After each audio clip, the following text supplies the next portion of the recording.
Hello everyone, welcome to this new video. In this video, we are going to talk about LED. We are also going to see how we can create a simple LED circuit and a simple LED program. We'll be doing this as part of our robotics programming level 1 course. Let's see what we want to learn from this video. First, we want to get an introduction to LED. Then we want to create a simple circuit to switch on LED. We want to understand how to program LED. We will set up our hardware to control the LED via Arduino. So this video has 4 parts. Please watch this video for each part separately, perform those things, and then go to the next part. Let's first understand LED. LED, this term you have heard many times. These days we talk about LED every day. We have LED TVs, we have LED monitors, we have LED tube lights, LED bulbs. So many things have LED. But what is an LED? First, we'll understand what is at the heart of all these equipments, the LED tubes, LED bulbs, LED monitor, LED TV. What is that LED which is at the heart of it? And that LED in the simplest form looks like this. You must have seen that as well. Now you might have a question why one leg is big, one leg is small. We'll talk about it. This is called as light emitting diode. LED, light emitting diode. What is light emitting? The diode which emits light is light emitting diode. But what is a diode? A diode is an electronic device which conducts in one direction only, which allows the current to flow in one direction only. And that's why it is an integral part of many electronic circuits, because it can act as a police officer who stops the vehicles moving in the opposite direction in a one-way traffic. The symbol of LED is like this. Without these arrows, this is the symbol of diode. And with these arrows, it's a symbol of LED, light emitting diode. There is something called cathode, which is a negative terminal, anode, which is a positive terminal. There are key considerations while we use LED. And what are those key considerations? Usually, the long leg of LED denotes anode, while the shorter leg denotes cathode. So you can see here, this is the long leg, which is anode, and this is a short leg, which is cathode.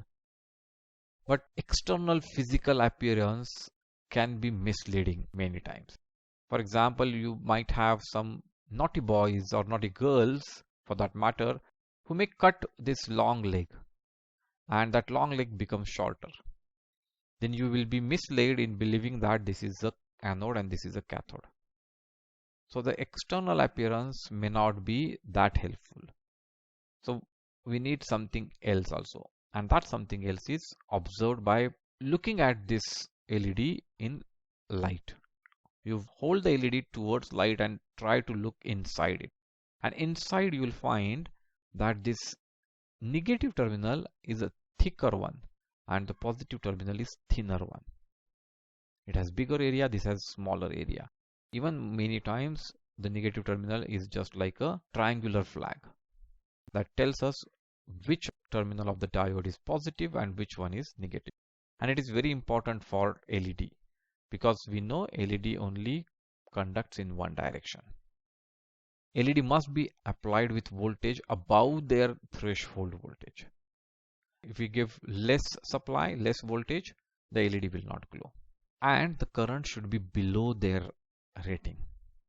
If the current is higher, the LED will slowly be damaged. Therefore, we must connect a current limiting resistor in the path of LED circuit, and we are going to see that. LED will light only when voltage is applied in a forward direction. That's what we have been saying from the beginning. It only conducts in one way. So when the positive terminal of the LED is connected to positive terminal of the battery, negative terminal of the LED is connected to the negative terminal of the battery, that is the time LED glows. We know current can flow if there is an imbalance. One terminal positive, one terminal negative, current will flow. And it doesn't matter which terminal is positive or negative for current to flow. But if we are using the LED, it does matter. Even if the current is trying to flow when there is an imbalance, the LED will obstruct the current flow if it is not connected properly. That is, if its positive terminal is not connected to the positive terminal of the battery and negative terminal is not connected to the negative terminal of the battery, the current will not flow. For the current to flow, the anode must be connected to positive polarity while the cathode must be connected to ground or the negative polarity. And this property of LED is very important when we talk about programming the LED. In our next part of the video, we are going to see how a simple circuit can be created using LED. A simple circuit looks like this. We have LED, we have current limiting resistor, and we have a battery. So positive of the battery is connected to the anode of the LED, negative of the battery is connected to the cathode of the LED through a resistor. Resistor does not have polarity. It is not mandatory that resistor should be connected in the negative path. We can also connect the resistor in the positive path as well, but it has to be somewhere in the path. So how do we create this circuit? Using a breadboard. We take a breadboard. We know in breadboard these holes in this one line, 5 holes in one line, 5 holes in another line. So these 5 holes are connected together.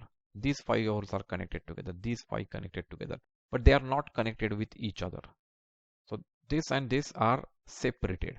This line and this line are separated, but this one line is connected to each other. Only 5 holes. This line and this line also is separated. So we make use of breadboard. We take a LED and we place the LED in 2 insulated holes. So these two are not connected to each other. Let's assume this is negative, this is positive. We have connected this LED into these 2 holes. So these 2 terminals are not connected to each other. They are separated.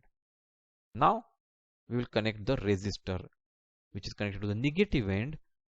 By connecting this leg of resistor in this same line, we are connecting these 2 things together. It's as good as they are connected physically together by connecting in this line, because this line is connected together internally. Now these 2 rows, they are not connected, so they are separate. Now here, if you see, we have come here we have to connect to the negative side. So we take one male to male wire and connect it here, and that end we connect to the negative of the battery. Because they are in the same row, they are connected to each other. Similarly, positive end we are connecting to the positive end of the battery.